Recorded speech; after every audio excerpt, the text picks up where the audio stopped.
So while we're waiting for audience members to join us, a couple of questions that hopefully you haven't given too much thought to because they're not that serious. But the first one is your favorite ice cream. Wesleyne, do you have a favorite that you want everybody to know about? Oh, I have a really big sweet tooth, so that one is hard. But I think that my favorite would be homemade cookies and cream, not just the stuff you get, in the store, but a good cookies and cream with real Oreos. You might have to post your homemade recipe in the chat window, or send it out to the MSP community as follow up to this. I will. Ben, favorite ice cream? I love cookies and cream. I get a different. I mix it up every time I get ice cream. So that's a tough question as well. My favorite, though, I would have to say, is chocolate chip cookie dough. I get yelled at by my wife all the time for eating raw cookie dough whenever it's in the fridge. She hates it when I do that. And then you combine that with ice cream, it's the ultimate. So chocolate chip. That is a good combination for sure. Absolutely. Andrew, how about you? Oh, I've got to go hands down, Mackinac Island fudge. Oh yeah. Now that's kind of a Midwestern thing, right? Mackinac Island. Not everybody knows where or what that is. It is, and I crave it. So, living down in Austin for 11 years, I don't get it that often, but yes, it is from Michigan, and yes, very Midwestern. I think you can get it in most stores in and around like Ohio, Michigan, Illinois, Wisconsin, and so forth. I'm familiar. I grew up about an hour south of Mackinac Island, so I know the area very well. Well, do share. What is that? It sounds delicious. So it's, I think the base is more of a vanilla ice cream, but it's got this Mackinac Island fudge spun in and whipped throughout. And then there's even like chocolate fudge sauce in there. And so it's, I've got the vanilla ice cream creaminess and then kind of fudgy brownie feeling, and then the fudge sauce, which gives more gooiness. And so if you like chocolate, it's really good. And then the vanilla calms it a little bit. Wow. That sounds delightful. Yeah. I have had Mackinac Island fudge. I know it's a big, that's a big touristy item that gets produced there. And one more quick question then, since we're all eating ice cream, we have to do some form of exercise. And so the question is, the e-bike craze, have you jumped on that yet? Have you guys bought an e-bike or riding a regular bike, or no biking is in your foreseeable future? Yeah, not here. No, it's been a lot of walking and a lot of running, but none of the e-bike. I think half my team bought e-bikes in the first 3 months of the pandemic, though. It was really funny seeing everybody, pun intended, jump on the craze. Yeah, definitely. Wesleyne, what about you? I'm kind of like Andrew. I'm more of a walker, jogger, runner. But if I had to choose a bike, I would need a regular bike, just because I need to be able to feel like I'm doing what I need to do. Moving. Right. Ben, have you jumped on the craze yet? I have not. I'm not much of a bike rider.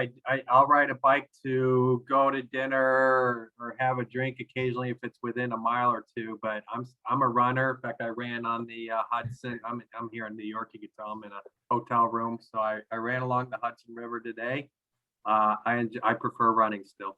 Do you? Yep. I see the comment from Derek Jameson. He has a road bike. Wife has an e-bike. I'm the same situation. I'm a little more hardcore cyclist than my wife is, but when she gets on the e-bike, she keeps up with me.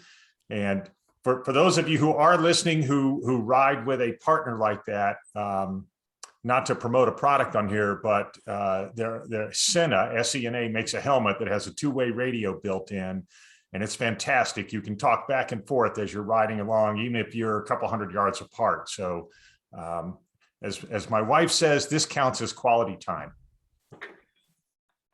Oh, that's amazing. Yeah. All right, Elizabeth, do you want to kick this thing off? All right, I love it. We're already learning all sorts of things. So good morning and welcome to day 2 of our 3-day Revenue Excellence Summit, Race to 22. These 3 days wouldn't be possible without the work of our amazing sponsors. So thank you to the teams at Atrium, Spiff, Vidyard, Sales Loft, Chorus, Verison Concert, tongue ties, Demo Stack, Ring DNA, and Sendoso. We appreciate you all and all that you do. For some background, today's event is hosted by the team at Modern Sales Pros. For those of you not familiar, Modern Sales Pros is the world's largest revenue leadership community for those in sales management, sales and revenue operations, sales development, and the related supporting disciplines.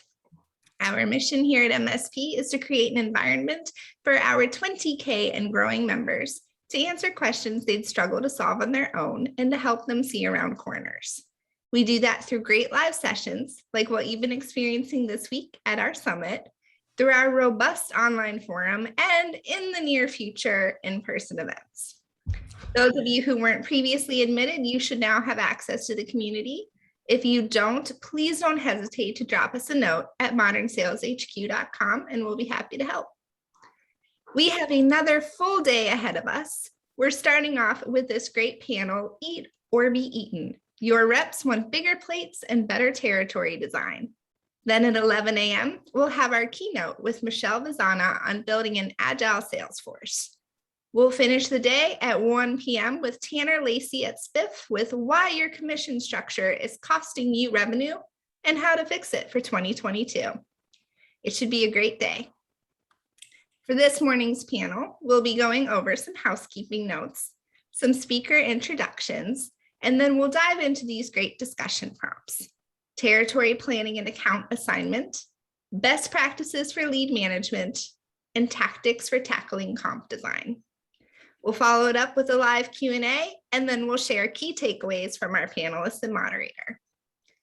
Now, before we dive into this great session and introduce our moderator for today, we do have some quick housekeeping notes. First, the big question: yes, this event is being recorded. You all heard the notice when you came in, and we will be sharing it. You'll be able to access this recording and the key takeaways on the previous event page of the MSP website. Second, if you have a question for our panelists, don't be shy. Please use the Q&A function and we'll get to them during the event. Now, enough about me.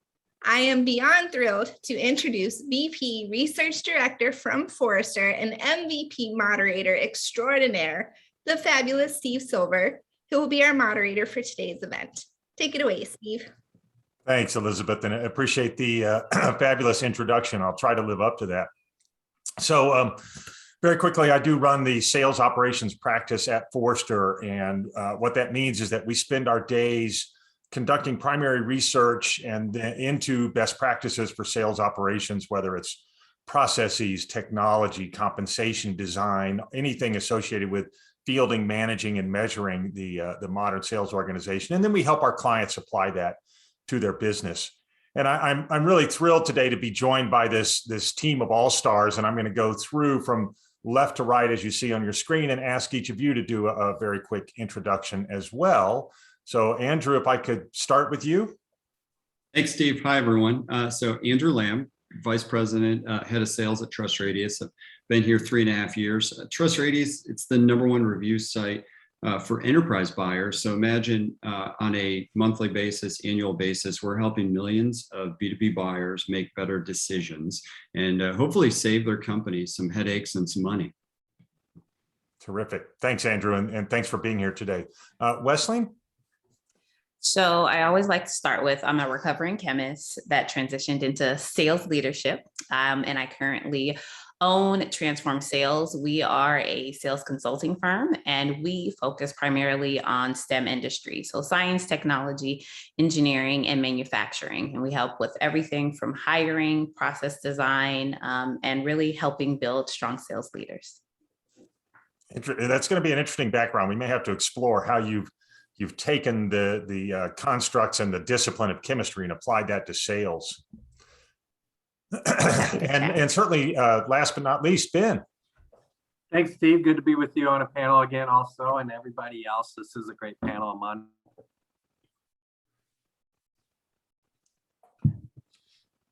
Uh-oh. Oh. No panel, no webinar would be complete without video, audio problems. It used to just be the cat and dogs and kids running through, right? Right. Ben, we missed the second half of your intro there. Would you mind going through that? Yeah, I oversee the delivery of B2B sales solutions at MarketSource. So we are a premier outsourced sales provider, mostly for the Fortune 500. We generate revenue, anything from lead gen to customer success along the buyer journey for our customers. So we build and stand up sales teams for our clients that augment what they already have in place. And I get to oversee all those sales teams. So I get the privilege of leading dozens of sales teams in a wide variety of industries. Terrific. All right. Looking forward to some perspectives from you then, Ben, especially given the wide purview of what MarketSource does. So I think maybe a little bit of a definition. What are we talking about with this idea of eat or be eaten, and your reps want bigger plates and better territory design? For me, I think what that means is you really have to look at the whole sales motion, starting from the very beginning. Who are your ideal customers? Are you setting up territories that allow your sales rep to focus on those ideal customers? Are you then serving them up qualified leads and opportunities within those customers? And are you freeing them up to spend most of their time in core selling activities versus burdening them with a lot of data entry and non-core selling and administrative activity? So it's a really a broad topic, and there's a lot we can talk about. And our hope today is to give our listeners some very practical advice on the best practices across some of those topics. So let's dive into the first one and talk a little bit about this idea of territory design and account assignment. And, you know, when we talk about eat or be eaten, we're sort of using the old sales analogy of hunting. And if you think about it, being part of a good hunter starts with knowing what you're hunting, big game, small game, where to hunt, where are you likely to encounter your game, what your prey likes to eat, their movement patterns, even where you have legal permission to hunt and a license to hunt. So in other words, hunting starts with research, and that conducting that research gives you a higher probability of success. And we want to see sales leaders, sales operations leaders, revenue operations leaders take that same approach to their marketplace, starting out with understanding their customer profile and then assigning those prospects with a high probability to buy. So Ben, I'm going to pick on you first. You mentioned at MarketSource, you work with a lot of different clients. Does that conversation when you're onboarding a new client or thinking about a new one often start with a discussion of their ideal customer profile? Yeah, hopefully my sound works. It's the first question we try to answer. It's think about the buyer's process, the buyer's journey, going from end to end in the sales process. It's the first input, right? And so if you don't get the first input right, the rest of your sales process is going to have some constraints. So identifying the ideal customer profile, you can segment it by size of company, industry, vertical. Where does your product have a market? Where does it have the best fit? Where is it going to be best received? You have to narrow that down very specifically, I think. And then you can use that to identify your TAM. What is our total addressable market here? Okay, and once you've identified that, how much of the market share can we capture? And that can kind of help you with your forecasting and your growth plans, especially if you're a startup, but even legacy large companies like what we work with. The first question is ideal customer profile. And then I would then say we narrow it down. Once we've identified the ideal customer profile, what companies we're going to go after. Then we get into the persona conversation. Who within those companies do we want to identify with, attract, and have conversations with? And then you're going to build your ABM, your account-based marketing, your account-based sales strategy to the persona and within the ideal customer profile. And I believe that really where you're going to take the conversation, your scripting, your outreach, your marketing should be really more persona-based than ideal customer profile-based, because VPs of sales want to know what other VPs of sales are doing. CIOs want to know what other CIOs are doing. CFOs want to know what other CFOs are doing. And so I think we do more of a persona-based approach to our outbound sales methods. And the last thing I will end it here on, Steve, is the biggest mistake I see companies make is leaving the ideal customer profile and going after opportunities that are not in that ICP, which becomes a distraction to your sales team because they want to, when you kind of use a fishing analogy, when you have a fish on the line, you want to reel it in. But if it's not the ideal customer profile, those are the ones that tend to churn. Those are the accounts that tend to churn and kind of screw up the whole flywheel effect that you're trying to use in order to scale and grow. And so the discipline to stay within your ICP is a challenge I see almost every company have. It's a hard thing to do to stick with, that. So identify it and stick with it. The great points, because in that initial research and that territory and account design process, you have to start with an understanding of who are you really targeting at the account, the buying unit, the service unit, and the persona level. But Andrew, I'm going to pivot to you for a moment here. Let's assume we have a good understanding of our ideal customer profile. Where we see this kind of go off the rails a little bit is when you get down into the details of assigning accounts and designing territories. And it's easy to get out of balance with some reps having a very, productive, prolific territory and others left to starve. So thoughts on how you balance that design? Yeah, it's a fun process. I'll say that. Never did I think going to school for, business and advertising and not being really good at math, did I think, oh, great, I'm now going to be a head of sales and I'm going to have to know math like the back of my hand. So the data that we take a look at really plays into it. And there's math, right? So we've heard about ICP, we've heard about personas, right? So sometimes some personas may have a faster close, days to close. They may have a higher first time spend with you. So we'll then take a look at all of what we've gathered around the ICP and our total addressable market and the personas. And then we'll take a look and say, okay, what is the time to close, average first time spend, and how much can a salesperson, an account executive handle at any given moment, and start to build a model. And that's a little bit of a bottoms up model, and early stage companies can do that. Then you have to take on and say, well, what are they going to be focused on? Are they going to be potentially looking at just new business and we want maybe velocity? Are they going to be closing small deals and looking to expand those? So they're going to have to hold on to those accounts. So there's going to be a point where they can't take on any more new accounts. Or they are, potentially just going to be holding on and expanding accounts and not closing any new business. And there's a bunch of probably other factors and ways that you can split that up, but you have to take a look at all of that. And so there's formulas that people use that then say, okay, this is the amount of salespeople we have today. This is the growth that we want to get to, and align with, don't forget about this, make sure you align with marketing, because the sales team can produce pipeline at a certain rate. But when you add marketing and demand gen into that, you can double it, you can triple it sometimes. And so we'll take a look at what the team can produce today and how we can scale that team by adding a certain number of reps. And then we also look at what's the pipeline needed for those reps and how do we get more? Can we add a little bit more fuel? Can we double down on a certain demographic persona and work with the marketing team to build that pipeline quicker? But going back to what I first said, it takes a lot of data and a lot of math to play with this. It's not just throwing it up on a whiteboard. It's you're being quite strategic. And it's funny, again, never thought that the head of sales would have to be a mathematician. Maybe I need to be a chemist.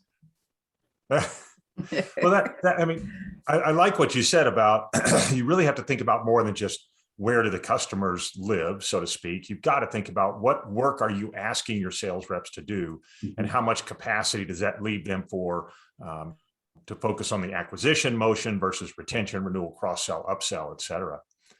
So Wesleyne, as organizations grow, they almost always come up with this question of, should we have a strategic account program? Should we carve out either global accounts or strategic accounts and put effort into those programs? And if they do, they start to struggle with questions around, is that all the subsidiaries? Do we need local support? How do we help clients navigate those decisions? So I know you work with your clients on this topic. Can you share some thoughts around how you approach that conversation? Yes, so a lot of the things that Ben and Andrew said along ideal customer profile, really thinking about the size of the account, how will it grow? I think as companies grow, they don't really think about how that impacts the sales force. So one thing that I always like to sit back and think about is, okay, if we're calling on a majority of customers, so if our ICP is customers that have subsidiaries or they have locations throughout the country and throughout the world, how do we handle that? Is it per territory? Is it per key account? And so an interesting thing that recently happened was there was a salesperson that was going to call on customers. He was more of that old school person. I'm going to drop off donuts. We're going to go golfing. We're going to go hunting. But every time the RFQ came in, it would come in through a different office, which was in Houston, right? And so the salesperson in Houston was actually fulfilling all the RFQs because the person who was going and calling, that just wasn't his strength. And he was completely oblivious to it, right? And so the company was having the problem where, well, who gets the credit? Who gets that sales credit? Is it the person who's calling on them, doing all the front end work? Is it the person who's fulfilling it on the back end? And that's something that you really have to decide early on. If you have a key account or strategic account program, it should be the person who is responsible for that account, no matter where it is, they call on that company. And so what that means is typically that person might only have 5 accounts. And that is a policy that you should do. And I call it going deep, right? So if we have an account and we're trying to go really, really deep and we're really trying to penetrate it, then yes, you have a key account assignments. Versus on the other side, when we do things per territory basis or regional or even vertical, again, we have to think about what is the size of these accounts, how able is a salesperson to really penetrate the account and move it along? Is this something where it's just going to be one sale and done? Or is this going to be something where we have recurring revenue? So really aligning how you plan territories, whether you have key account managers, is really based on, again, the strategic plan that you come up with when you, at the beginning of the year, your 5 years, and also thinking about that ideal customer profile. Well, and I like the way you described it. Also deals with something Andrew was pulling out, which is the workload on the rep, right? Is there a lot of work required to continually service that account from a retention and a renewal perspective? Or once you've signed the contract, are you sort of, one and done and out of there? So really good thoughts around that. Okay, let's assume for a moment that we've done a really fantastic job of identifying those high potential accounts, and we've assigned them out, and we are starting to go out into our marketplace and generate demand and prospect. We're actually talking about generating interest in those accounts, and the conversation then often turns to leads. And when we work with clients, this concept of a lead can be a little bit contentious because, as our research shows, and I know all of you have experienced this, these days it's almost always a group of people or a buying group that is participating in a purchase decision. So a lead might just be one person from a company, but there's almost always going to be multiple people involved in making that decision. And I want to talk about that for a little bit. So Wesleyne, I know you work with a lot of sales managers, sales leaders. Does this topic of lead management come up? Does the topic of buying groups come up? And what advice can you give us in terms of best practices there? Yeah, so, a lot of times when we think about, inbound leads, I think that's kind of what we're focused on. Because if it's outbound, I think that, hey, if you find it, then you should be able to go kill it, hunt it, right? And so when we're thinking about inbound leads, you typically have the person in the buying process who I like to call them your internal champion, right? Because mostly now in these complex B2B sales, we have multiple decision makers, right? I like to say the internal champion, that's the person who speaks for you when you're not there. And so that's the person who's going to be filling out that lead form and you're developing that relationship with. But then you have all these other people who are going to come up, and maybe the decision maker, the person who's signing the check, is also hopping in and sending in a lead form. And at the end of the day, when I'm thinking about, okay, how do the reps spend their time? How do I even assign leads? I assign leads based on performance. So the more you kill, the better your close rates are, the faster you're moving people through the pipeline, the more leads that you get, right? And literally CRMs are able to do this now. You just build something in the back end and it automatically assigns those leads to the right person. And I think that it's really important to reward good performance with your salespeople by saying, hey, you did really well, so I'm going to give you more so you can continue making money and continue increasing your status in the company, if you will. So I want to explore that for a moment, because is there a danger in sort of the rich get richer phenomenon there, right? I'm a good rep, I get the best leads, I therefore, I become a self-fulfilling flywheel. Meanwhile, if I'm maybe an inexperienced or a less successful rep, I'm not getting the good leads, and that just pushes me to the bottom. How do you work with your clients to overcome that? So this is my chemist brain, and you said you wanted to dig into that. So literally what I have, each person that I work with, they make 4 quadrants at the beginning of every single month, and we plot it, right? And so we have effort on one side and budget on the other side. And literally the people who are putting a lot of effort in, but maybe they're a little bit low on budget, those people, they still get the good leads. It's the ones that are doing no effort and are below budget. They get they're going to be on the bottom because they're not putting forth any effort.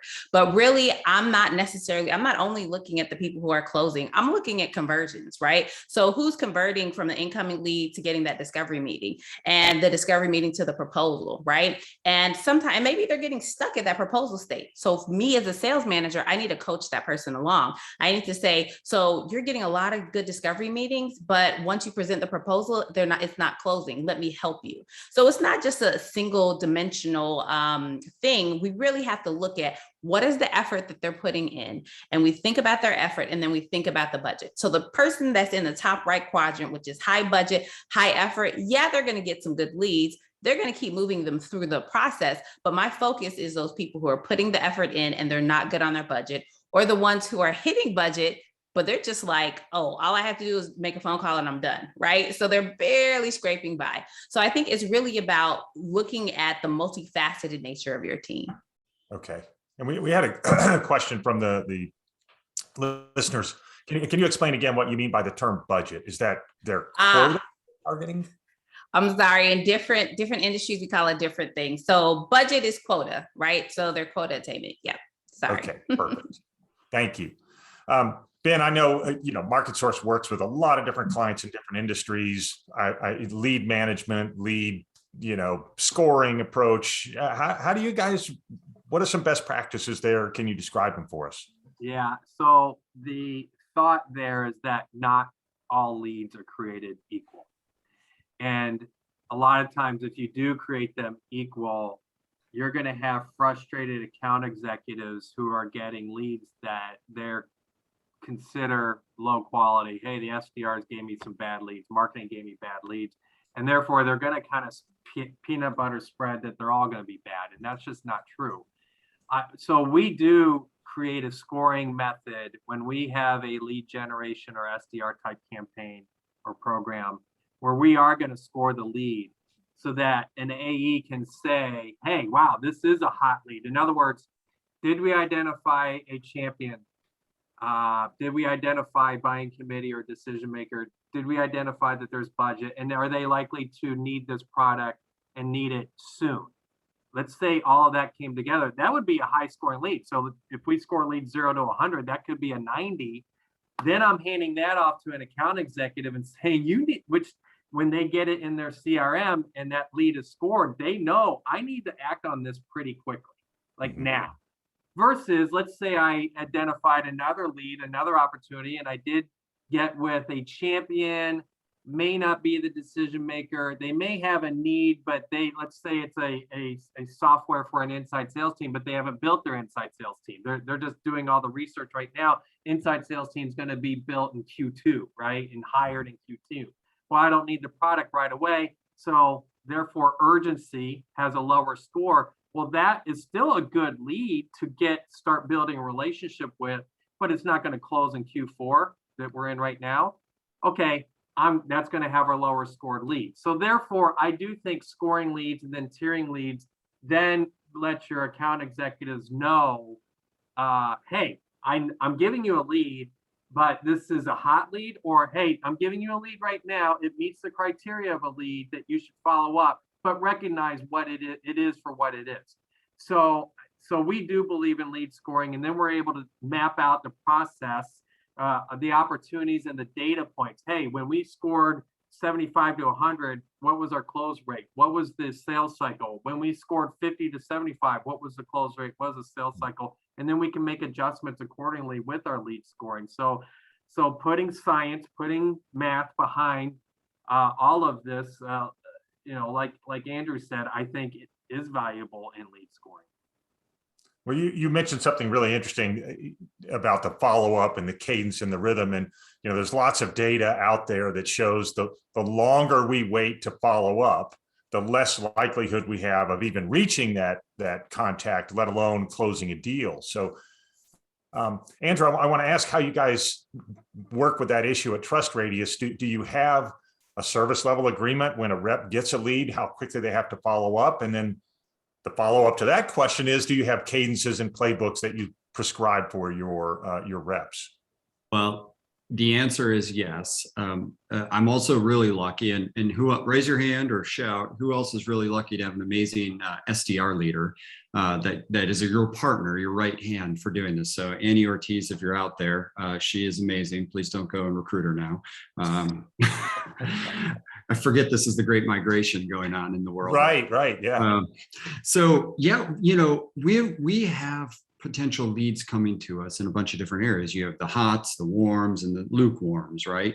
And so also different personas that we've also talked about at the beginning. So we actually set up our cadences based on the type of lead that's coming to us or scoring up, and then by the persona. And so mixing those a little bit, you'll have a little bit of Kool-Aid at times. And then we're evaluating those on a quarterly basis. So did, for instance, this cadence, how many converted to a meeting?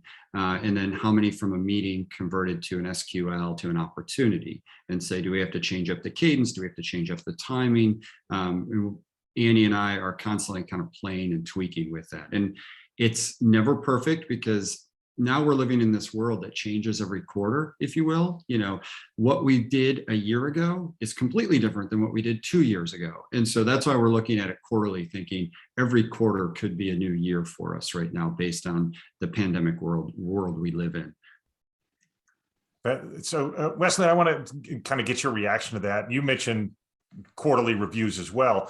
And Ben, same thing, if you want to chip in. Are you guys, it used to be annual planning, right? And now that word annual is sort of falling away, because it feels like we redo the plan, maybe not completely, but we certainly analyze where we are in a current quarter and then make tweaks. Wesleyne, has that been your experience these days? Yeah, so a lot of the companies that I'm working with, they're struggling. And so we actually go monthly. And so we make our annual plan, we do quarterly, but then every month, as I said, at the top of every month, we have to reassess. We have to see what's working, what's not working. Like I said, we have our little chart, and that's a quick way to assess where everybody is. And then we have to look at the back end, right? And what I always like to ask the sales leader, the VP of sales, whoever I'm talking to, is, have you given everything that you can to your team this month, right? And because the onus is on us, the onus is on the leader, right? And so if the leader isn't doing what they need to do, how can you expect the team to perform? And so that's why I do a monthly cadence, just because we have to make sure, I have to start building that muscle. So then when they get back on track, then we can go to quarterly, but I say no less than quarterly. Interesting. Ben, thoughts on that? Well, let's even go more frequent. I love quarterly. The other thing I don't see sales teams do enough of, if you really want to learn what's working, what's not working, are debriefs of deals. So you win a deal or you lose a deal. Are you doing debriefs? And I know the answer for most sales leaders is no, you're not doing them enough. I had a great meeting with Patrick Houlihan. You can find him on LinkedIn. Patrick is a former fighter pilot, and he actually gave us some training on how the military and how fighter pilots on air carriers do debriefs after every mission. They do They do debriefs after every practice, every mission, because there's always something to be learned. And I think as sales leaders, we can learn from our own military the same thing. If you have a deal that went well or did not, you need to pull your team in and say, what are the lessons learned here? Because those can be valuable and can make your very next deal go better. So you don't even have to wait a quarter. I would fully endorse doing debriefs after deals, win or lose.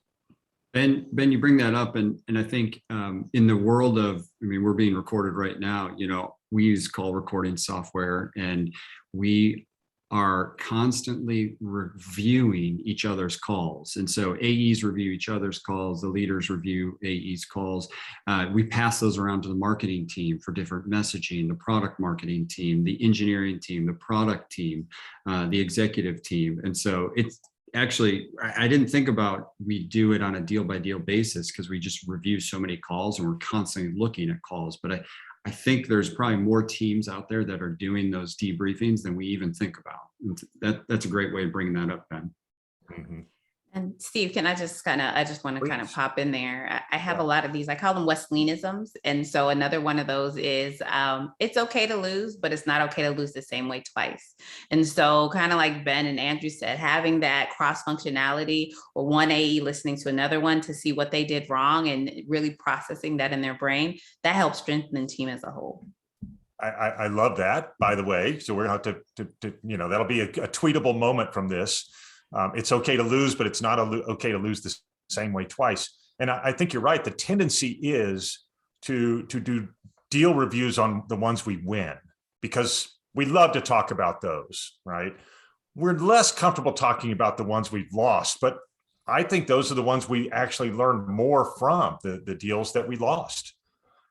So keeping an eye on the clock, I want to move ahead to our final topic, which is one that I love and hate, and it's all about compensation design. So let's assume we've allocated our territories, we've assigned our accounts, we're doing demand generation, we're getting leads and qualified opportunities into our funnel. Hopefully we win at least some of those, and it's time to pay someone.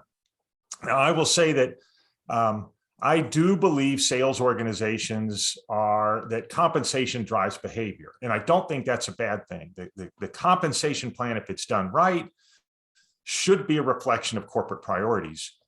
For the record, one of my least favorite sayings is that sales reps are coin operated. I think that personally demeans the profession of selling and the way most sales reps have now become consultants for their clients and trying to do the right thing. But you can see some of the data here. We do a lot of compensation surveys, and we find that about 40% of reps are either neutral or somewhat dissatisfied with their compensation plans.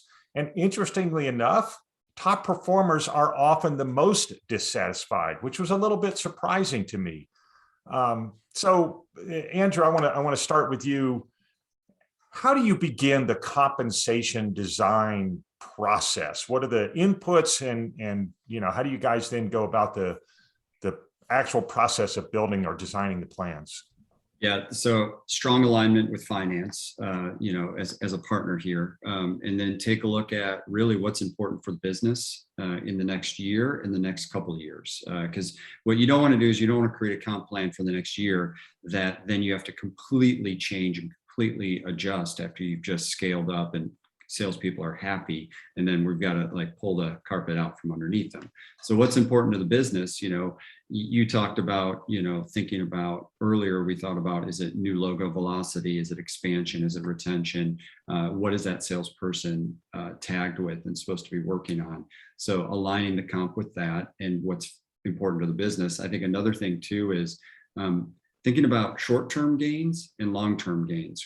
We may not be penny or coin operated, but I will tell you, salespeople do thank their future bank account when they close a deal, or their future bank account thanks them when they close a deal, and they know it. And so thinking about the short-term gains and the long-term gains. Long-term gains are annual or semi-annual accelerators, president's clubs, bonuses, ways to get additional options, things like that. Short term is what am I going to make on this exact deal based on its billing. For instance, if you close a 3-year deal and it's a really big deal and your comp plan was set up to pay that deal up front, you could hurt the business. And so you have to think about with finance, like, how do we pay that out over time so that the sales rep is happy, but then also the business is in the right place so that you don't all of a sudden go upside down on things. So think about it long term, think about it short term, and think about how to motivate the sales rep for the right business goals. Okay. And I know you in your organization work with a lot of sales development reps, business development reps, whatever we want to call them. And we're often asked, do we pay them for a lead? Do we pay them when a meeting is held? Do we wait until the opportunity is closed? What's your advice and experience there?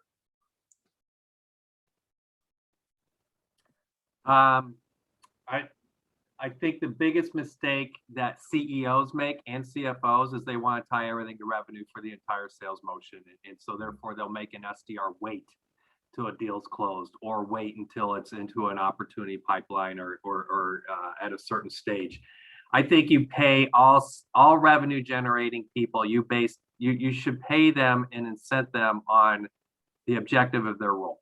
And so SDRs, if it's leads and if you want them, if it's not meetings scheduled, but meetings held, and then potentially moving into the opportunity pipeline, and then stop there with the SDRs. Don't make them wait if you have a 6-month sales cycle to get paid on something. The account executive, same thing. Now, almost matching perfectly what Andrew said is a great way to model the account executive compensation plan. And then customer success, let's take it all the way to current customers and account managers. Customer success is responsible for reducing churn and retaining accounts. So applying deep and wide growth for a customer success is not really what they're paid to do. That's the account manager's role. And so pay them for what their responsibilities are. Now, how do you adjust that to your financial model? To me, is by visiting your CAC, your cost of acquisition. So take all of your marketing costs, take your SDR costs, your account executive costs, take all those costs, including benefits and travel and equipment and software. And how much does it cost you for every deal that you close? What percentage of the revenue for deal you close came from that customer acquisition cost?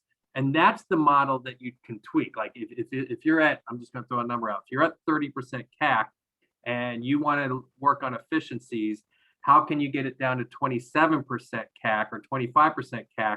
That's where you're going to look at some of the, like Andrew mentioned earlier, some of the workflow, like what work constraints do your reps have in a 40-hour work week? Do you really need the extra headcount or not? That's where that's where you can mess with resources, you can mess with your tech stack, you can make some adjustments even to the bonuses somewhat. But the improvement that you can make is in CAC. That's spread out from end to end. But for paying your resources, you pay them for what you hired them, and don't make them wait, and don't make them wait to get paid or to get paid on something that's not really in their control. It's a really interesting point because, and it ties back to where we started. I think a lot of organizations don't really consider the cost to acquire and the cost to keep a customer when they're developing that ideal customer profile.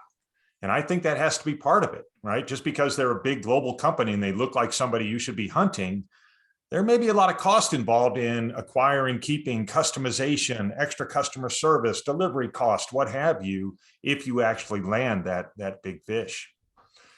Okay, Wesleyne, I want to ask about sales managers and what are you seeing in terms of compensation for that first line sales manager?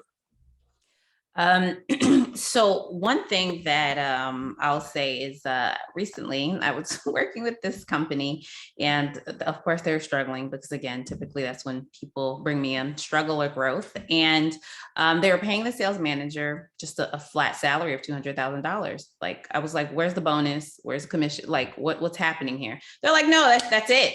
And so that I would say is on the extreme end of no, don't do that, right? And then on the other extreme end, it's in incentivizing a sales manager for every single sale that's closed, right? Because then they're in the weeds. Then they're like, okay, let me go on this route, let me do this, let me do that. And so really when I think about sales manager compensation, we also have to think about the sales reps that they're managing. And so in designing compensation, I really like to think about it as a global thing, right? And so one thing that I believe in is I do believe, and I think Ben said this, is not everything is necessarily tied to revenue. What we're trying to do is we're trying to drive behaviors, right? And so breaking down that compensation plan, having a base, having bonuses, as well as commission. And that bonus is really a quarterly bonus based on things that we're asking them to do. No, it's not making 100 phone calls because any robot can do that, right? It is saying that, hey, you have converted so many of these phone calls into discovery meetings.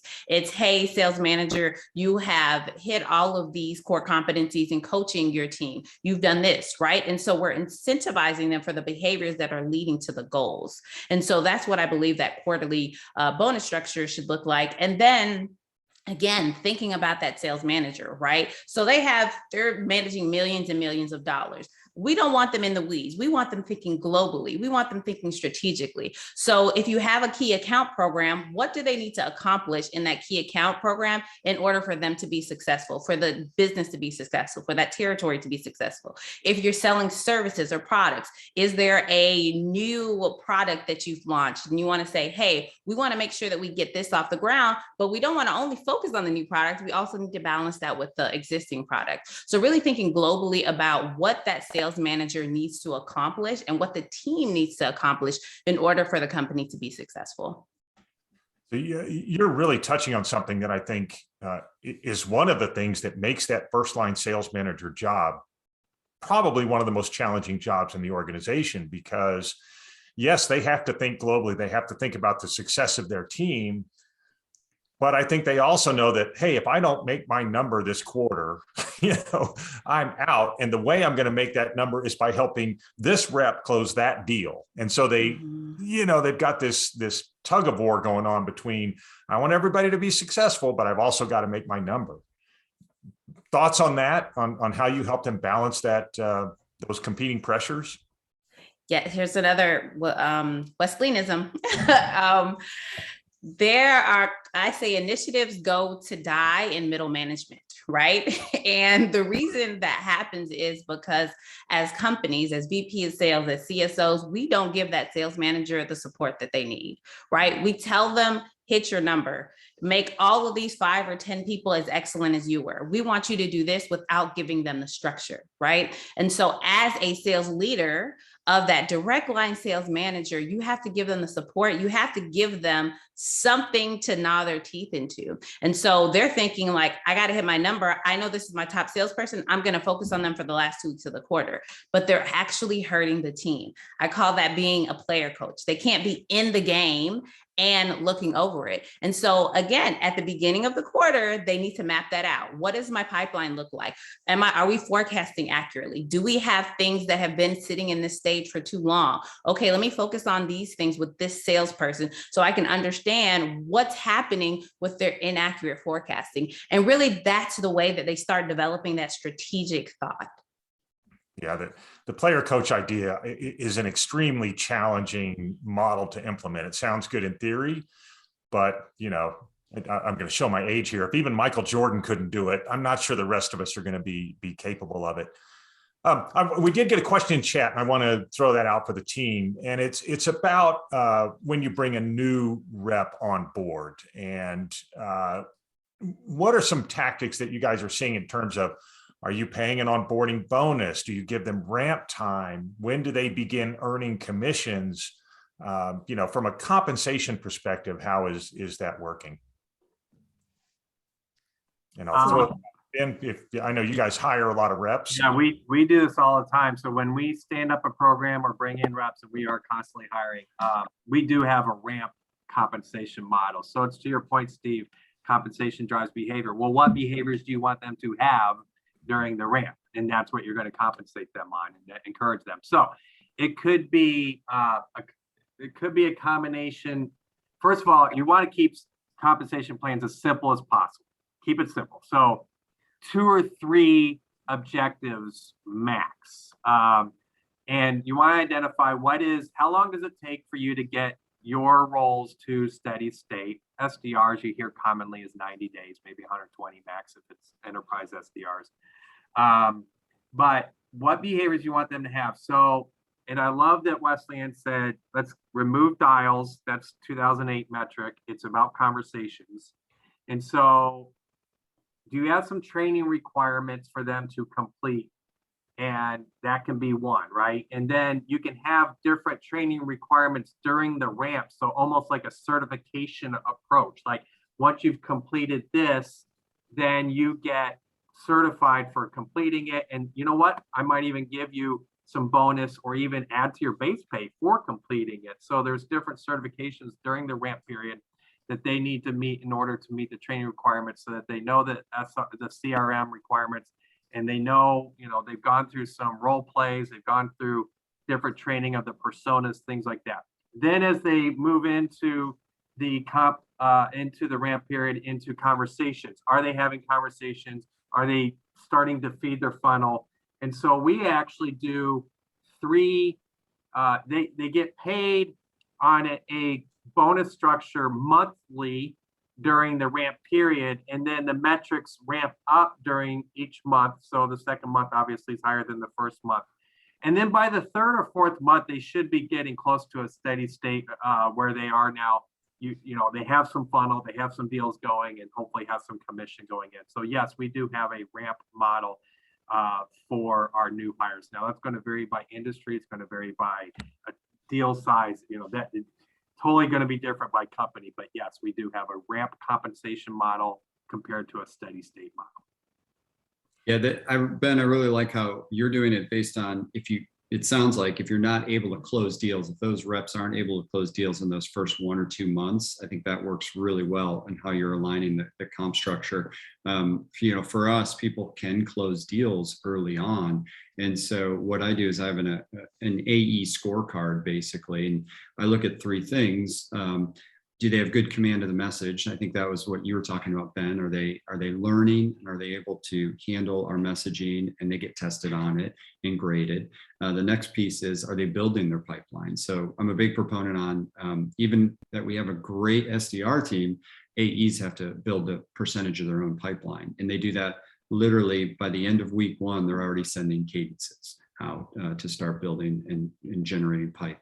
And then the third thing is then they feed into, they can actually start closing deals. So our ramp period, we actually overpay people in the first few months. So it's a lot harder for somebody that is 3 weeks in or 5 weeks in to close a deal versus somebody that's 5 months in. So we're going to pay a higher commission rate to those early reps to make them feel really good about those first few deals they close. And also that's a heck of a carrot when you're looking at say somebody gets 1% and you're getting 5% on a deal for a short period of time. They want to get those deals in and get hustling as quick as they can.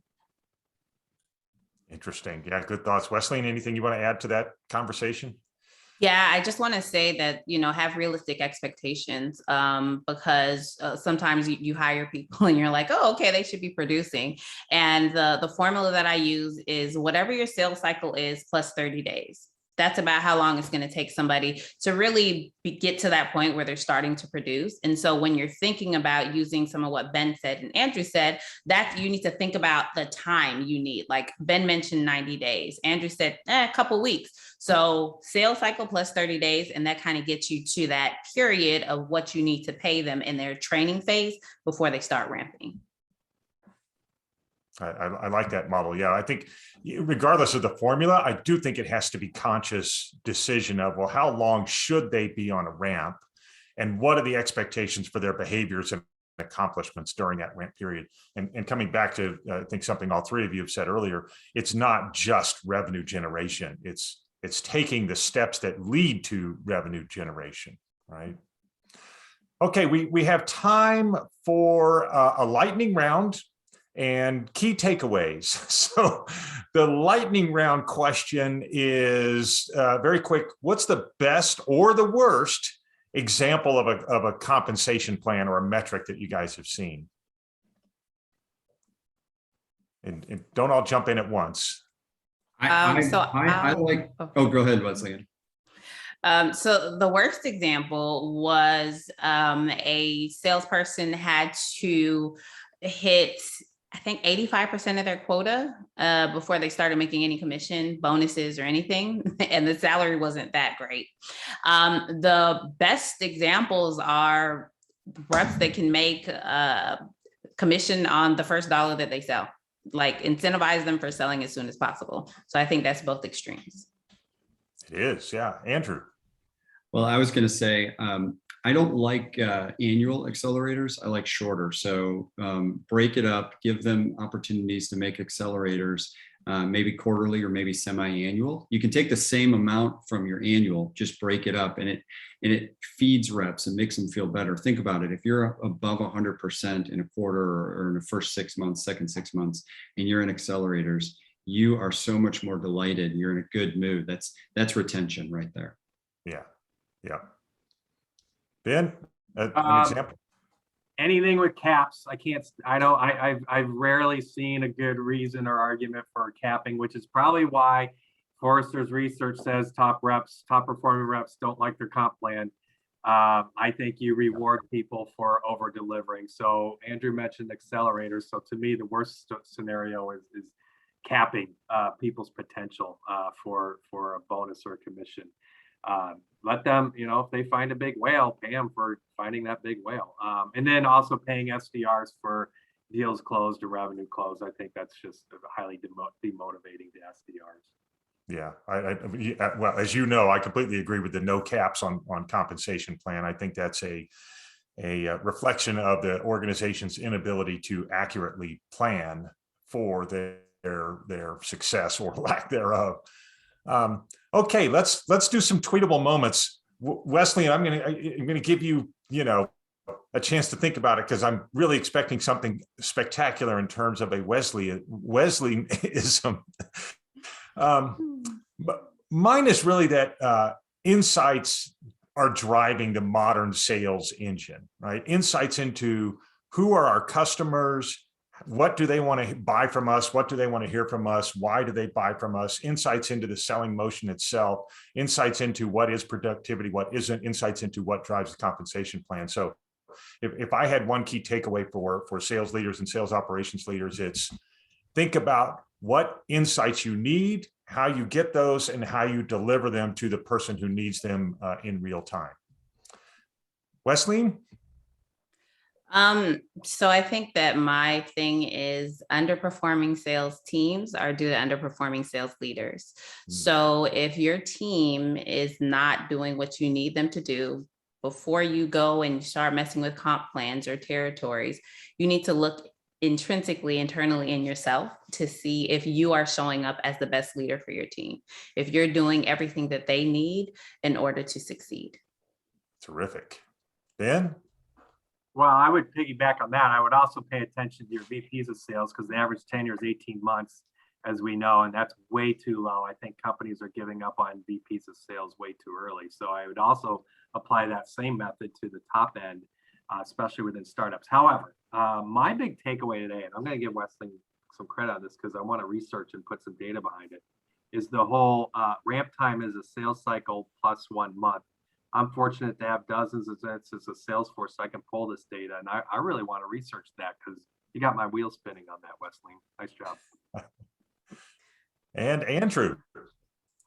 So we've said a lot, and data drives everything. I think the one thing that I always try to remember is then we have to over communicate it, right? So how often are we in a room and we're presenting a comp plan or talking about the number of reps we're going to add next year, and you get the one sales rep that raises her hand and says, how are we going to feed the team, right? And so I think really opening up the kimono as much as we can and letting the team know this is how we're going to be successful together, and this is how we're going to build and get up the mountain together. I think so. Over communicate all throughout the process and all throughout your tenure is really going to help. That's outstanding. So we are at time, and I know Elizabeth wants to close us out. I just want to quickly thank Wesleyne, Ben, Andrew. Phenomenal discussion. Thank you for participating. And Elizabeth, I'll turn it back over to you. Great, thank you. Thank you so much to C for moderating, and to our panelists, Andrew, Wesleyne, and Ben. It has been fantastic to have your insight on this subject. The recording and key takeaways will be made available shortly. Be on the lookout for our daily recaps of the summit with these links and more. And check out the rest of our summit offerings in the chat. I just sent that through to everyone. Thank you again to all of our summit sponsors, and thank you to everyone out there for attending. We cannot wait to see you at our next event, our keynote with Michelle Vazana at 11 a.m. See you all soon.